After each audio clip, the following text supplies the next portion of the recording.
Well, so glad that we are all here. And last fall, Dorothy and Mark did led a series of conversations with the board of the Collegeville Institute. And it was just one of the most, it stands out to me as one of the most engaging experiences that I had over the course of the fall. It was really an important and I didn't know these people, but I would say it was intimate along the lines of Christian friendship. It was really an important engagement that we got to have with each other around this material of leading lives that matter too. And so we really looked forward to offering this to you all. And just to say some of the official things about Dorothy and Mark, Dorothy Bass is a senior fellow with the Lilly Fellows Program at Valparaiso University. She's one of the authors of the anthology Christian Practical Wisdom, What It Is and Why It Matters. And that is a wonderful and really creative book. I commend it to you. And also you may know of her work through Practicing Our Faith. That may be a book that you've used in your congregations, or Receiving the Day, Christian Practices for Opening the Gift of Time. And Mark Schwehn is senior research professor at Christ College, the Honors College of Valparaiso University, and the author of Exiles from Eden, Religion and the Academic Vocation. And he's a former resident scholar at the Collegeville Institute, as is Dorothy. And he's also written a book I'm really curious about called Everyone a Teacher. I would love to, I didn't know about that book until I was looking up things about you. And I thought, knowing you, and I really enjoyed the description of it. So I would love to know more about that. So thank you, Dorothy and Mark, for being with us today. And I will leave it to you then to get us going. Well, thank you very much, Jane, for that kind introduction. Welcome, everyone. I'm really excited to get to know all of you in the course of this conversation that we will be having today. And so before I launch into a brief description of the agenda for this session and the next, I just would like you to go around. I know Jesse and I know Jane already, but the rest of you I've not met. So if you would just introduce yourself, indicate what congregation you're from, and indicate what kind of work you do. That would be very helpful as a way to begin. So you're not in the same order on every screen, but let me just begin with Melissa there and then kind of move around the 8 of you who were on. Name, congregation, what kind of work you do or have done. I'm Melissa Balke. I am a member of the St. Paul's Lutheran Church in Colcamp, Missouri. And I am in healthcare. I am a nurse. Thank you. Kim. My name's Kim Noel-Zeller. I'm also from Colcamp, and I am a pastor, writer, and mother. Excellent. Okay, so Ann in Minneapolis. Hi, I'm Ann Schroten at Holy Trinity Lutheran Church in Minneapolis, and I'm currently serving as a music minister, but have worn several different hats of leadership in the congregation over the last almost 25 years. Great. Tom? Thank you, Mark and Dorothy, for joining us this morning. I'm Tom from Spokane, Washington, a layperson from St. Mark's Lutheran. And my career, I'm retired, was in elected office in the court system here. Great, thank you. Marcia. Hi, I'm Marcia Beer, and I go to Edgewood United Church, where I've been a member there for a long time in lots of different hats, but currently I'm doing youth ministry and faith formation. And my other part-time job is I'm the executive director of a local community soup kitchen. Ah, terrific. Stephen. I'm Stephen Zeller from St. Paul's Lutheran in Colcamp, Missouri, and I serve as the pastor here. Kelly. Kelly Kirby from St. Matthew's Episcopal in Louisville. I am the rector, so the priest on staff who does administration. Thank you. Chris. Hi, I'm Chris Broadway Bauman from First Congregational United Church of Christ of Boulder, Colorado, and I'm serve as one of the pastors here. Thank you. And Jane.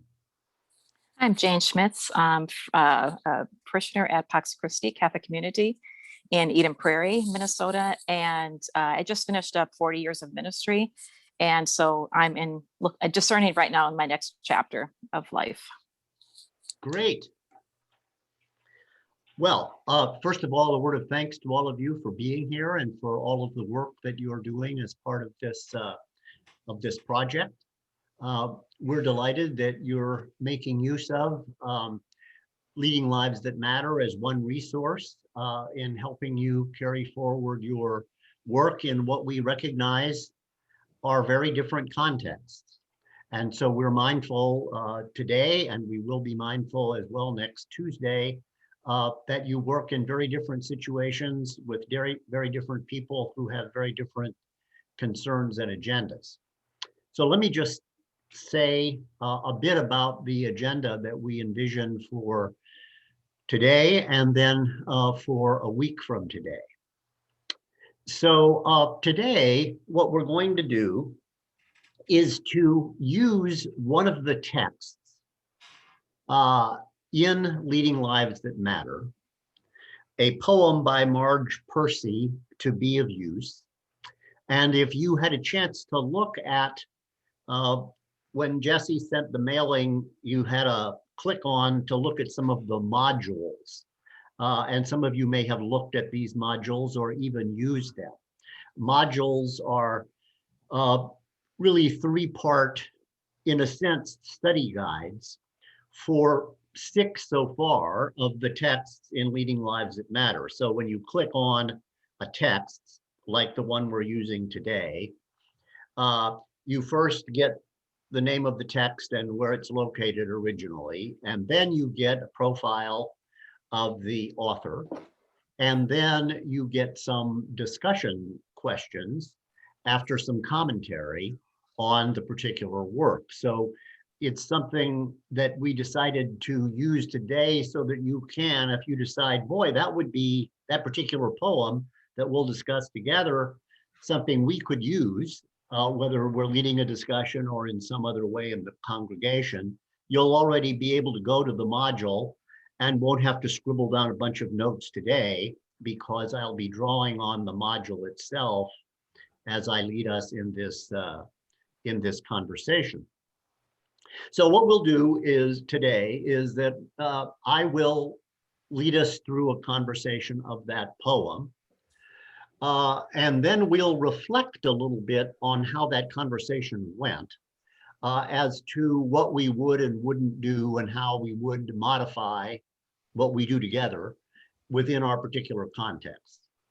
So it'll be very text-centered, very particular, etc. Then next week, and I will moderate largely today's discussion.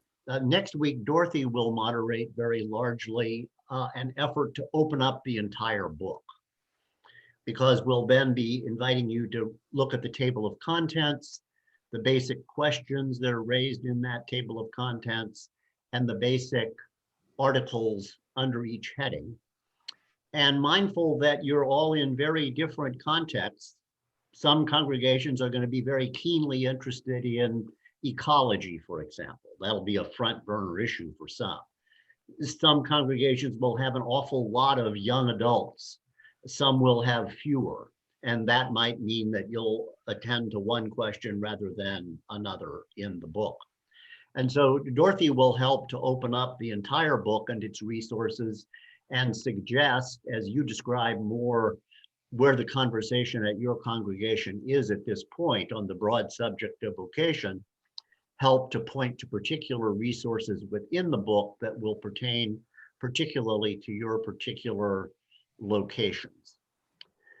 Okay, so that's basically what we have in mind for today and a week from today. This is meant to be a discussion. So I'll be asking some questions about the text and then drawing you out simply to talk about it. This is not a lecture, and we will have, I hope, ample time to enter into this particular poem, but also then enter into how best a resource like this particular poem might or might not be used within your particular context. So any questions about that particular agenda before we look at the poem? Okay, that's clear enough. Then Jesse, if you wouldn't mind putting that poem up. Does anybody here particularly like to read poetry who would volunteer to read this through for us? Since I don't know you, I'm not going to call on anyone. Are there any volunteers? I can't see everybody. If not, I will do it. Melissa is volunteering. Okay, I can't see Melissa on my screen. So I can see her. Thank you very much. Please, to be of You're use. welcome.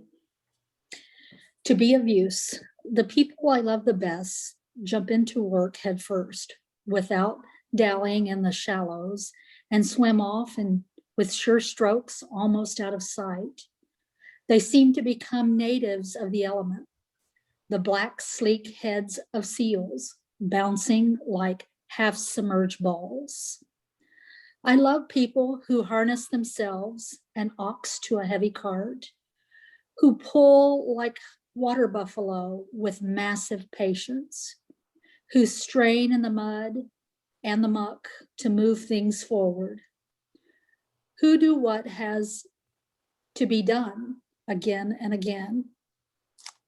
I want to be with people who submerge in the task, who go into the fields to harvest and work in a row and pass the bag along, who are not parlor generals or field deserters, but move in a common rhythm when the food must come in or the fire be put out.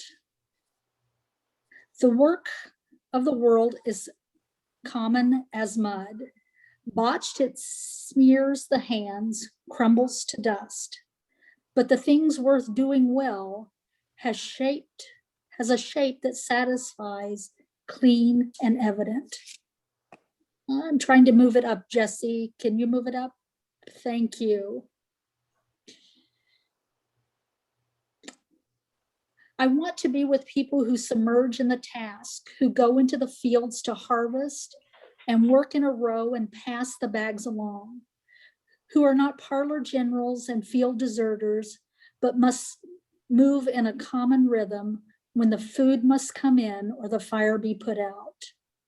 The work of the world is common as mud. Botched, it smears the hands, crumbles to dust, but the things worth doing well done has a shape that satisfies, clean and evident. Greek amorphs for wine or oil, hoppy vases that held corn are put in museums, but you know they were made to be used. The pitcher cries for water to carry, and a person will work that is real. Margie Pearson. Thank you very much. You're welcome. Okay, so that was a very nice reading, and I'm sure you noticed, and the module will mention this, that the poem, among other things, provides several very different images that invite us to think about the relationship between our identities, that is who we are, and our work, that is what we do. So each one of them gives us a different picture of the relationship between ourselves and our work. And they're very different pictures. And you do very different kinds of work. Most of you are professionals of one kind or another, but not all of you. So I'm going to read the poem now. But this time, as I read it, what I want you to think about, and then we'll open this up for discussion, is which one of those images, really basically 4 of them, captures most exactly and movingly how you yourself relate to the work that you do, or think of the relationship between who you are and what you do. So that's what you have to be thinking about when I'm reading the poem this time. To be of use. The people I love best jump into work head first without dallying in the shallows and swim off with sure strokes almost out of sight. They seem to become natives of that element, the black, sleek heads of seals bouncing like half-submerged balls.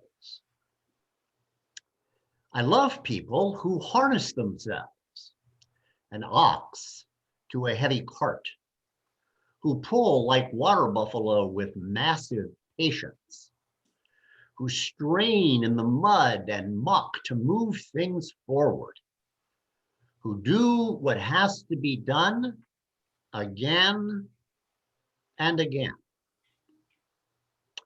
I want to be with people who submerge in the task, who go into the fields to harvest and work in a row and pass the bags along, who are not parlor generals and field deserters, but move in a common rhythm when the food must come in or the fire be put out. The work of the world is common as mud. Botched, it smears the hands, crumbles to dust. But the thing worth doing well done has a shape that satisfies, clean and evident. Greek amphoras for wine or oil, Hopi vases that held corn are put in museums, but you know they were made to be used. The pitcher cries for water to carry, and a person for work that is real. Okay, Jesse, you can take the poem off for now, so I can see everybody. So let's hear from somebody. Was there a particular image there that when we went through the poem, you said, well, that's me? Anybody? Sure, I'll jump in. I love the image of the seals. And what came up for me is, so I lived for more than 30 years in Massachusetts, and my family, we vacationed on Cape Cod, and one of our activities always was to go on a seal watch. There were whole companies whose work was to fill boats of people going out to watch the seals doing their work, submerged and fishing.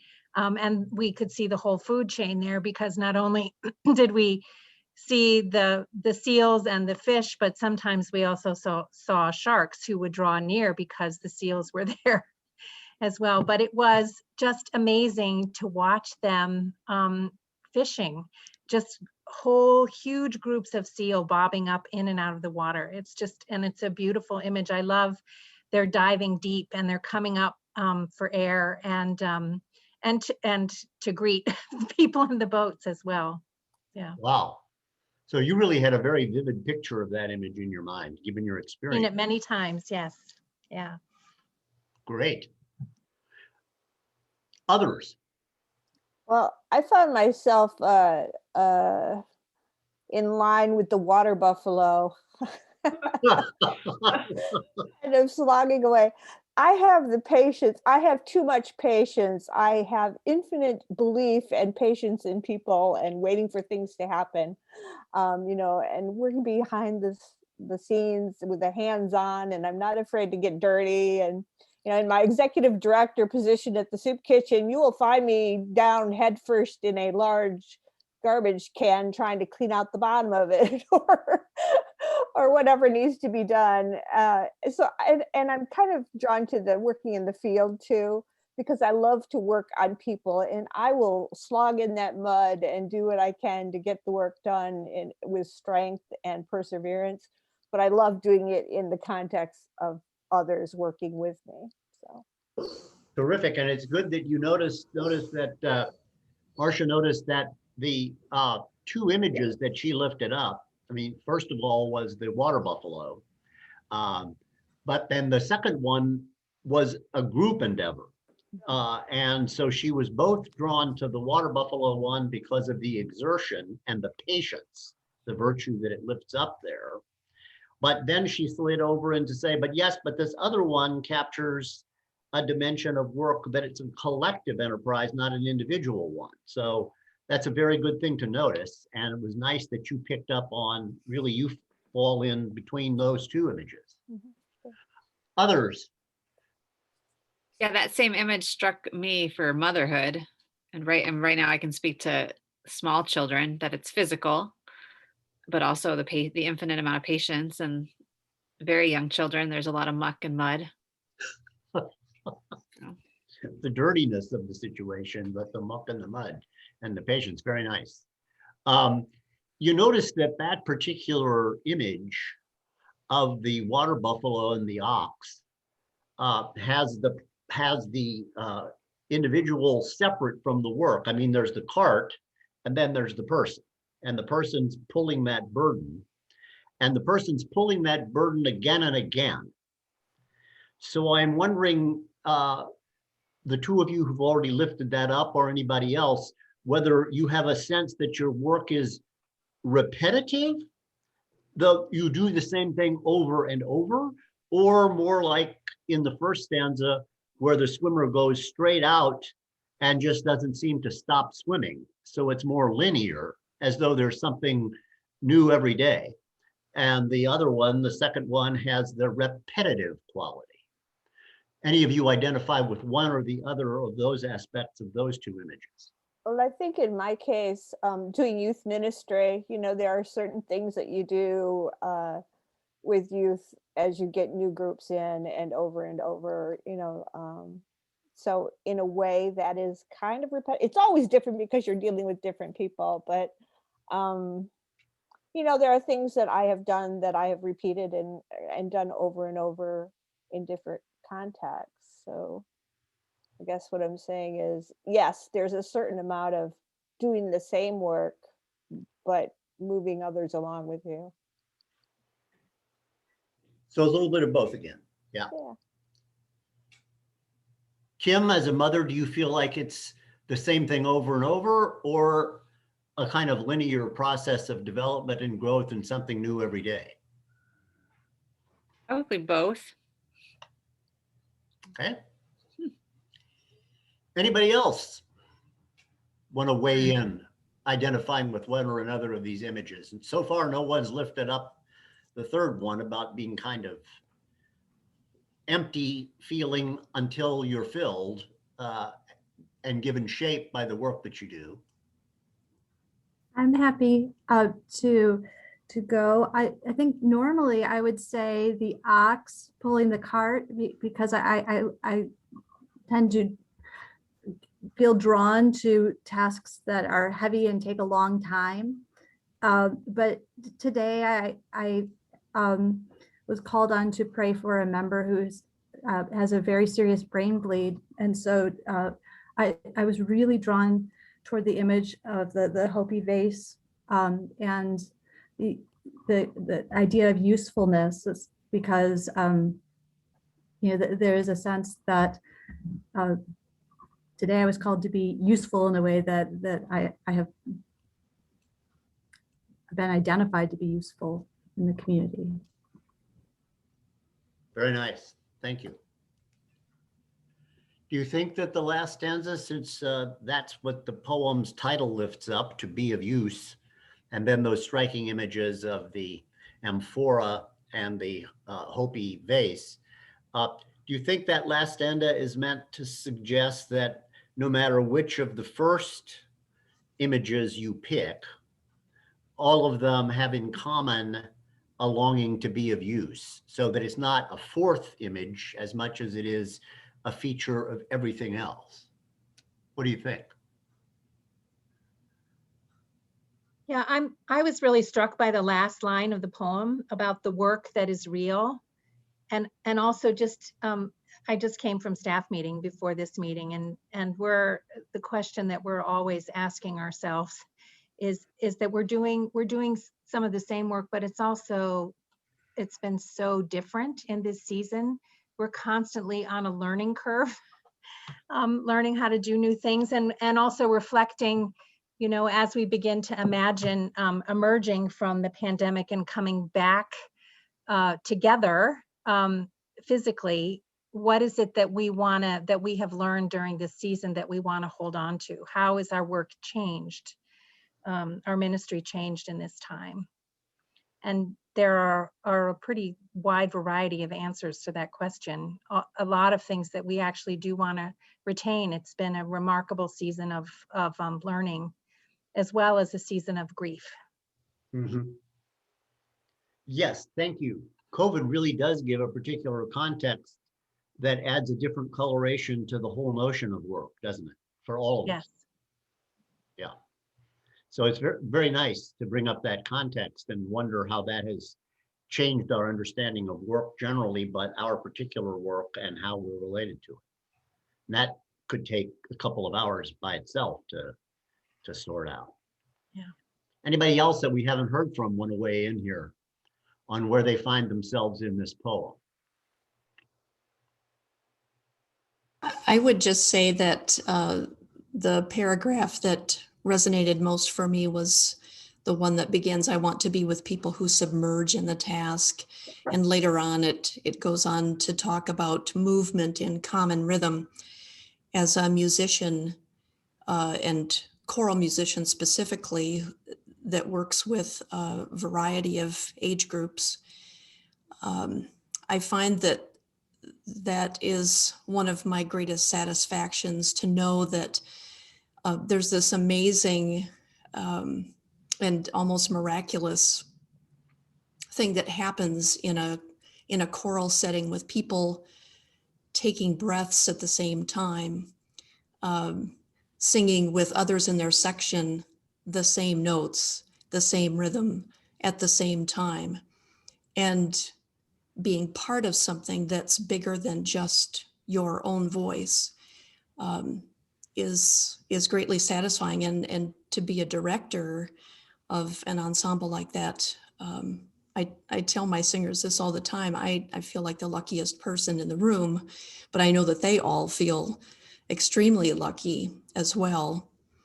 So for me personally, I think that particular paragraph resonated. But then I would have to say, when we get to the final paragraph where we are talking about, or the poet talks about, the pitcher crying for water to carry and a person for work that is real, I feel, maybe I'm jumping ahead here, but I feel that this is sort of what our congregation is grappling with right now. I think people want to find a way to be instrumental in making significant racial justice movement, and not everyone quite knows how to do that, how to move forward there.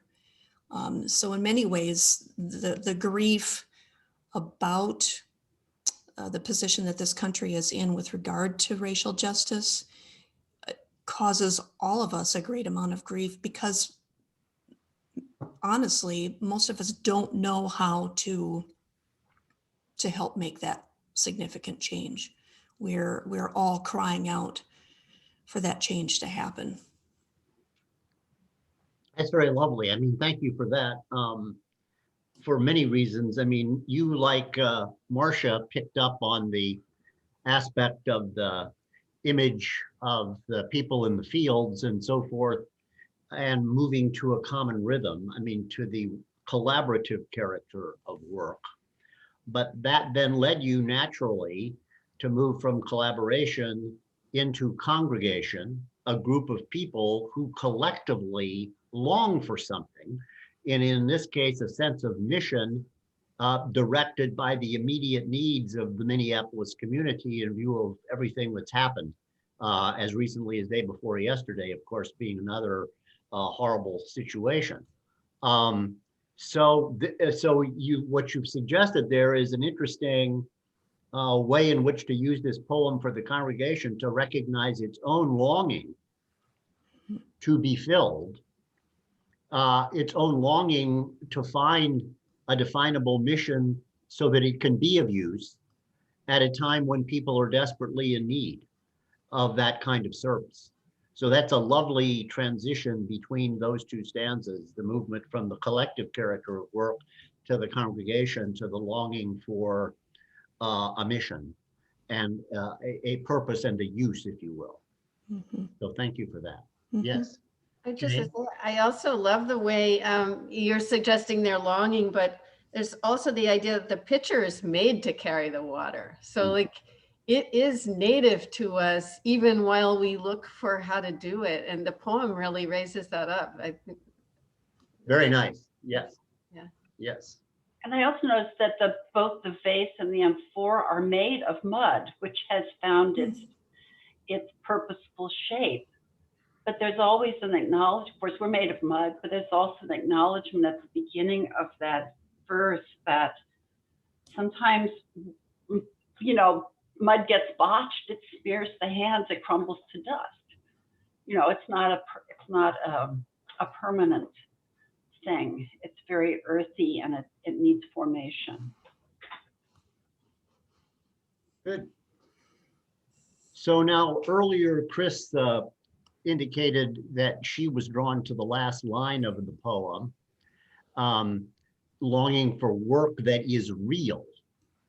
What do you mean? What do you think the poet means by work that is real? Real work as opposed to what other kind of work?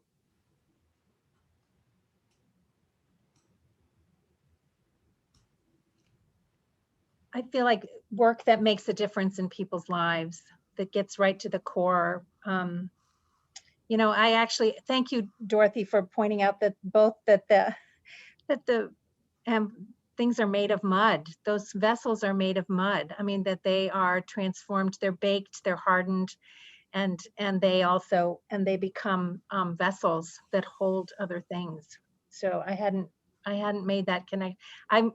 I've spent a lot of time with this poem actually over the years, but I hadn't ever made that connection that they were made of mud. It's really beautiful. But I think it's work that makes a difference in people's lives to help them flourish. So you think that real means work that has real significance? Yes. And meaning. And meaning it makes a difference in people's lives. Yeah. Which ties back into the notion of mission, which ties back into the notion of usefulness when a community has desperate needs and a congregation is made for that kind of service.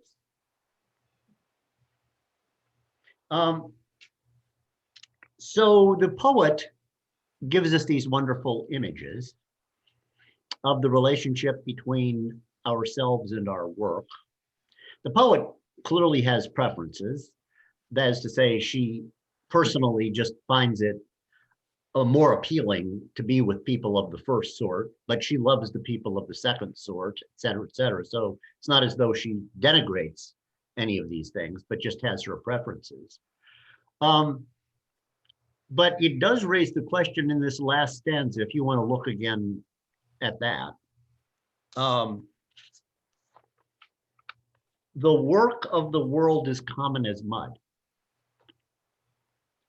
Botched, it smears the hands, crumbles to dust. But the thing worth doing well done has a shape that satisfies, clean and evident. The thing worth doing well done. So you're all thinking about vocation individually and as churches. Which is more important as we think of work as vocation? What is done, that is the kind of work that is done, or how well the work is done? Which is more important, the work itself or how well it's done?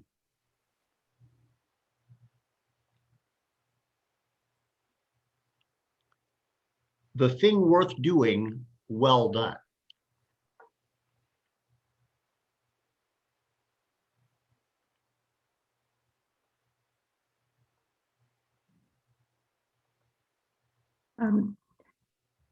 And it's just good to see you today and to hear your reflections. I've been thinking about you the last couple days, and that brings me to when we talk about racial healing work, we always use the term earthly good. Like, it's not actually racial justice if it does no earthly good, if it just makes us feel better. Good. Thank you.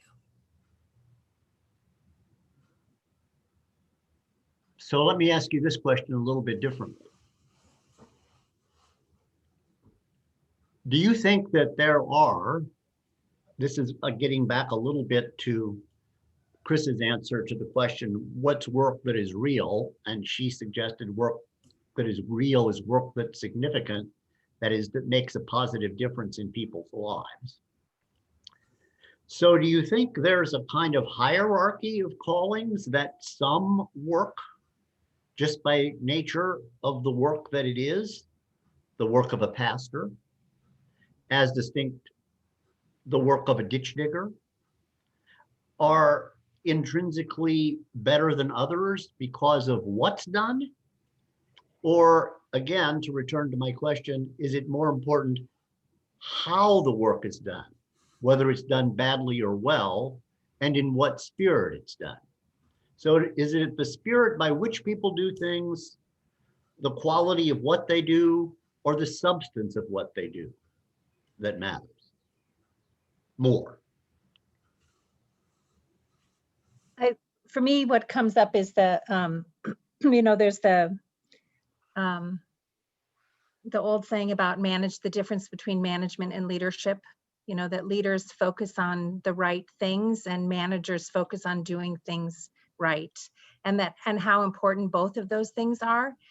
So for instance, here in Colorado, those ditch diggers are really, really important because water is a resource that we do not take for granted. Everybody knows where the ditches are in their neighborhood and how they carry the water from one place to another, and what happens when the ditches get clogged. So, it's work that's essential to the life of the community because they carry the water. Good. Yes, Kim? Oh, okay. I thought you had your hand up. Any other reflections on that? I think what you're saying is that you can establish some hierarchy of value based on substance, that there's all kinds of different usefulness.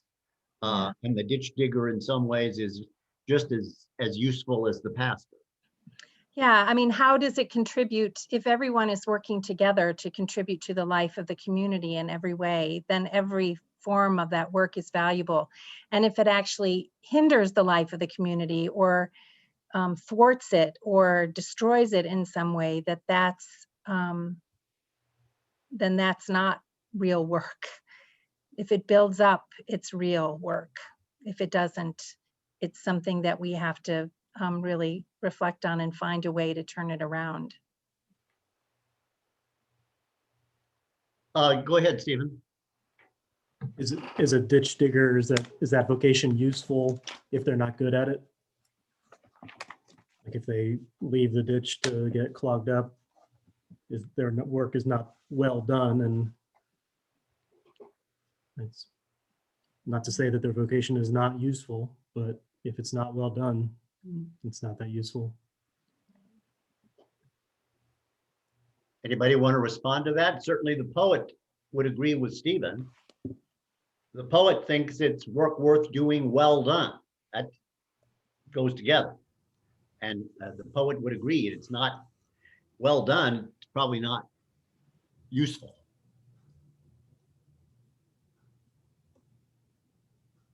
Other responses to that? I would throw in here too that the way I'm reading that now, I'm realizing that the poet is talking about the work itself, not the worker. That the thing worth doing well done, that in and of itself has a shape that satisfies, clean and evident. So it could be clean and evident to the worker. It could be clean and evident to those on the outside looking in. I like that she distinguishes between judging the kind of work that the worker is doing with the way that it is being done.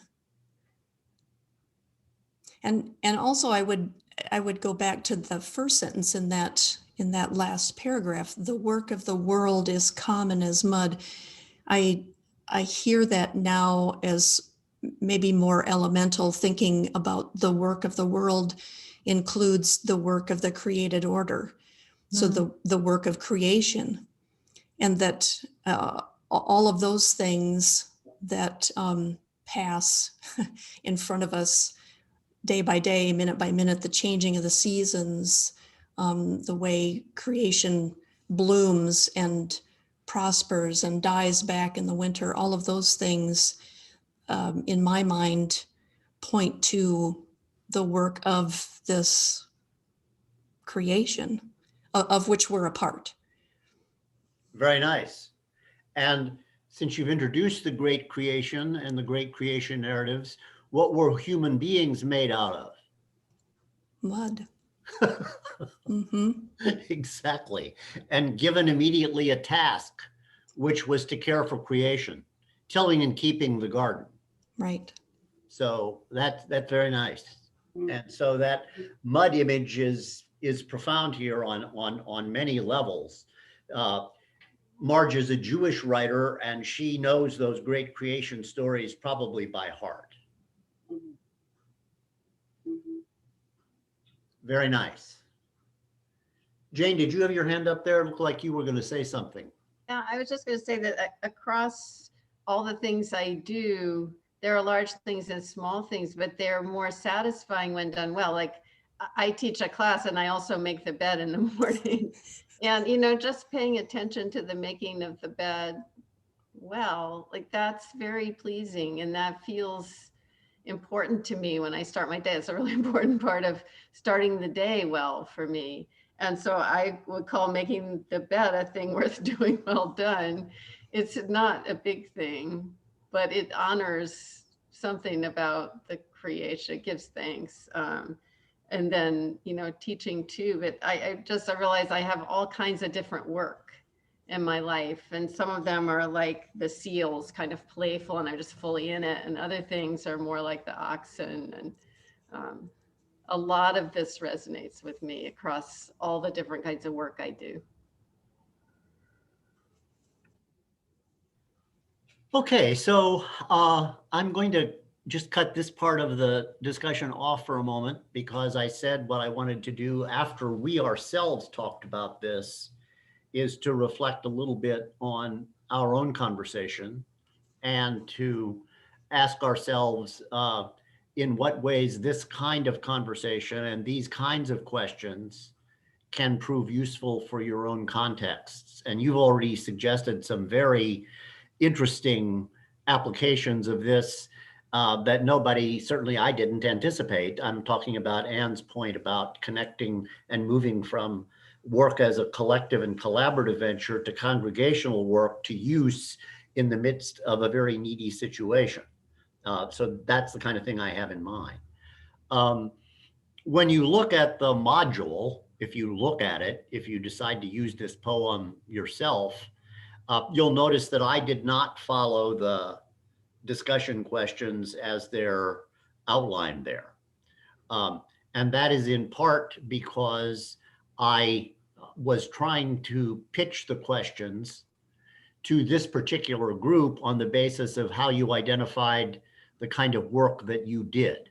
And so I made the first question, the question of which of these images best captures for you the relationship between who you are and what you do. And I think that, so the first thing you need to bear in mind if you use a resource like this is to spend some time, and for most of you, you won't have to spend extra time. You know the fellow members of your congregation, or at least you probably know very well if you have a discussion group, those people, but you want to be a little alert to who they are and what they bring to the table in considering these broad questions about work. So for example, you might come from a congregation where unemployment is a terrible problem. And you have some people in the class who aren't right now in a situation of paid employment.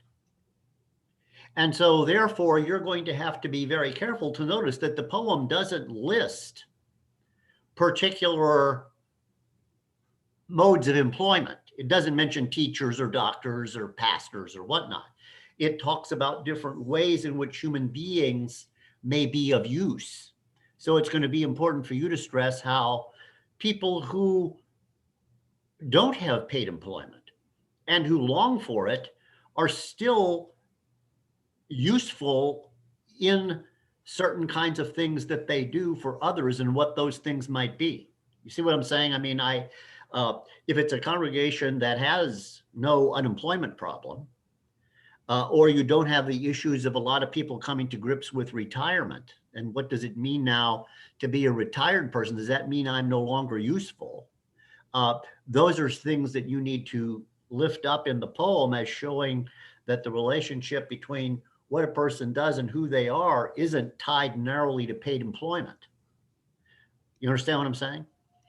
So what I want to invite us to do as we reflect on what we just did together is to notice that as you begin to think about your conversation about this resource or any other resource, you just have to be very mindful of the history that you have enjoyed with these people as a church or as individuals in some kind of discussion group or class. I know that you're going to use these resources in different contexts. So that's one thing I wanted to sort of lift up. The other thing I think that you need to be willing to do is to simply, in the module with its questions, not only figure out which are the best to ask in your situation, but also, depending on what people say, being willing to throw the lesson plan away. I mean, what if everybody says, I feel like an ox? Nobody likes the other images. And they say that because they focus on the line that says doing the same thing again and again and again, because they're mostly, let's say, working for Amazon in one of those terrible assembly situations. And so that's going to give you a whole different set of issues to talk about. If you discover that everybody there feels that their work is simply repetitive, because then that leads you to ask the question, if it discourages them, whether they don't think it's useful and they don't think it's real work. And what does that mean? So my point is that you just have to be mindful of your own context and the people who you have sitting around those tables. Leading Lives That Matter is designed, and you'll learn more about this next week, and I'll turn this over to Dorothy in a minute to kind of preview next week and tell you what to look at to prepare.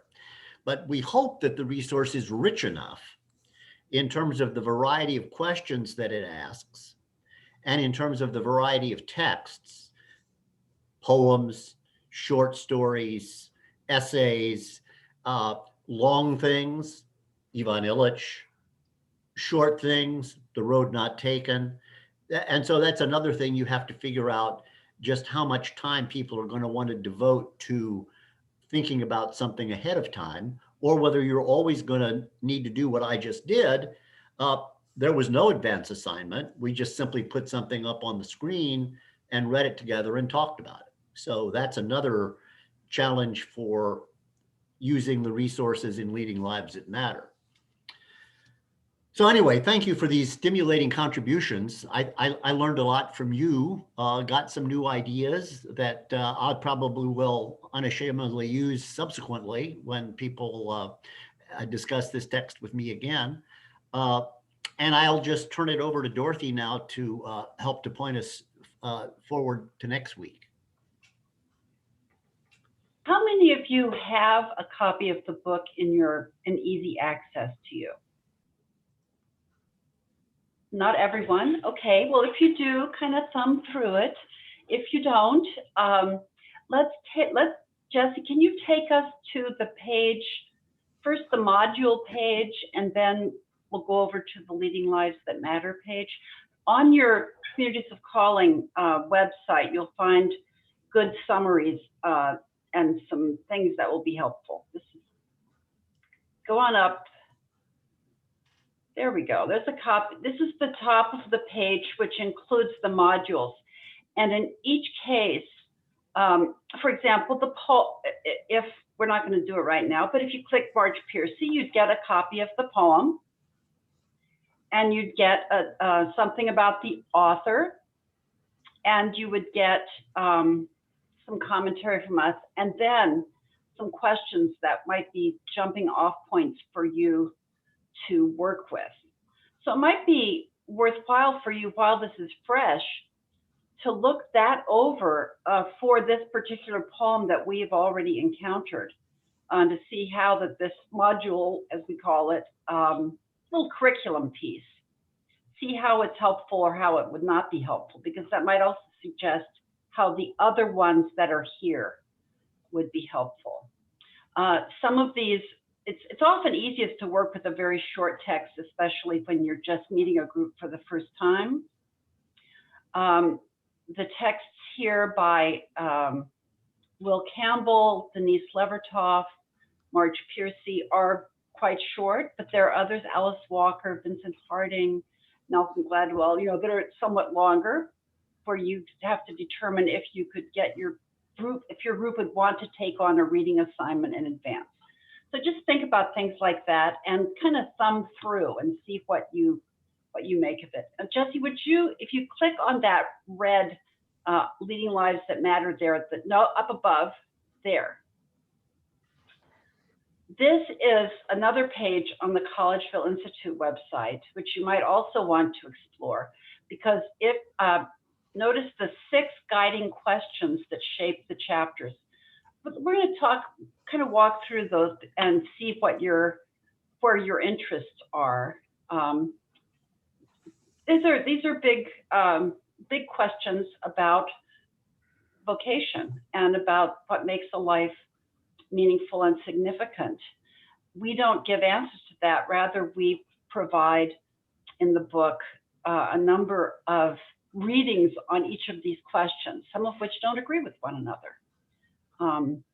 For example, is a balanced life possible and preferable to one focused primarily on work or others? So let's walk through those questions together, and because I think they might be questions that give you ideas about vocation in and of themselves. Okay, so we'll look at that. And then, Jesse, you see the full list of contributors here. And this will give you a list of, that includes Marge Piercy, but also 60 some other readings. And I'm not going to walk through each one, but I might point out a few that I think would be especially interesting.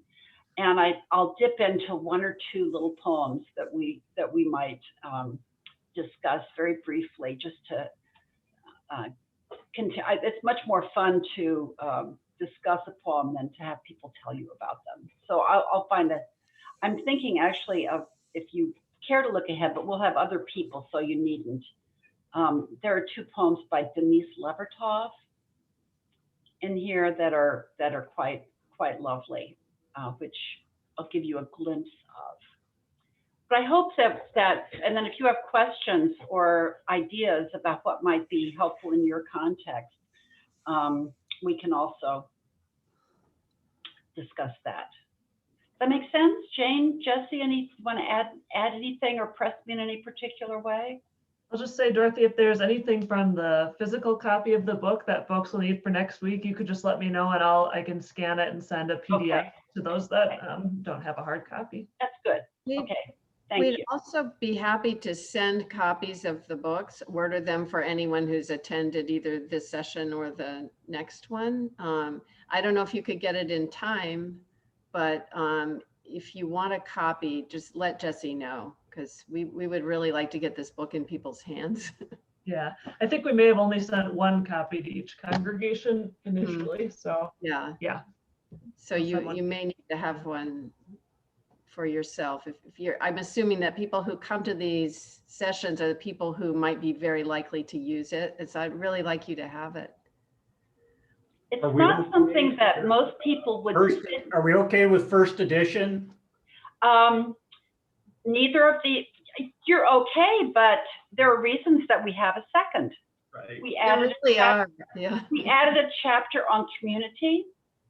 We added a chapter on what are our obligations to future generations of human and other life. That felt like a real calling to us to add that. All of those texts are new. There is far more diversity in the second edition. There's a Toni Morrison and James Baldwin, and I mean, there's some really wonderful stuff. There's a Muslim text and some Chinese text. So we think that the second edition is notably superior. Okay, and I mean, there were good reasons that it was. We were asked to do it, and we think there were good reasons for that. So sure, you can use the first one, but try the second. It's, as I said, it's not something you're going to sit and probably read the whole thing, but I think most people would see something that calls out to them, some person they've heard of, or some question that they've thought about, or some title of a text. For example, it's just a 2-page thing by Jhumpa Lahiri, the wonderful Indian American Italian author, about being an immigrant and what that means. So I mean, there's just lots of little things that would seem appealing to different people, we hope and believe. And I would just add that, I mean, I think, Jane, I'm hearing, reading people's faces and their messages, that they all would like a copy. So if you'd order them now through the channel that Dorothy suggested, they could have it probably next time, but they'll have the table of contents on the site. And I was going to add to what Dorothy said, some of these things are going to be fascinating to you, even if you don't wind up using them in your congregations. For example, one of my favorites is a longer one. Most of you are in service in one way or another, service professions. Yeah. And Sam Wells has a classic called Rethinking Service, which really, really makes everybody rethink what they mean when they talk about service, that you should all read someday, even if you don't use it. So some of the treasures in the book, you'll just enjoy whether or not you, so to speak, find them of use in your individual contexts. I think there are some boxes of them in the Butler Center, Jesse, if anybody can hustle over and use some second-day UPS or something. I don't know. Sure. Yep. I'll get that. I don't know that I have everyone's mailing addresses, so I'll send you an email, those who ask for one, which is most folks, and we'll get that out ASAP. But if others want to join us next week, and I think some others are, they can follow along. I will make it possible to follow along with the material that is already also posted online. You can check with them too, and just try to provide it for them if we can. Yeah. Okay. Good. This is it's a big fat, it's a doorstop of a book, but each reading is only very short. And it was meant to be discussed, really. I mean, it's meant to call people together into conversation. It doesn't provide answers as much that asks questions and tries to give resources for people, which will make their discussions perhaps take on a different angle they wouldn't have thought of, or provide a resource or an image that would lead people deeper. That's the purpose. There's a section specifically called vocation, but there are also larger questions about what it might mean to be of use, to have a good life, to do things that are meaningful and significant. So. Thank you, Dorothy and Mark, so much for this. I always feel as though I am a better person when I have gotten in one of these groups that you have convened. And you really create a sense of community. And I tend to be a little bit sappy. So I always kind of fall in love with the people I have these conversations with, because it's just, it brings out like the depth of our humanity and our connection with each other. I'm really, really grateful for that. Thank you. It's a joy. Thank you all. And we'll see some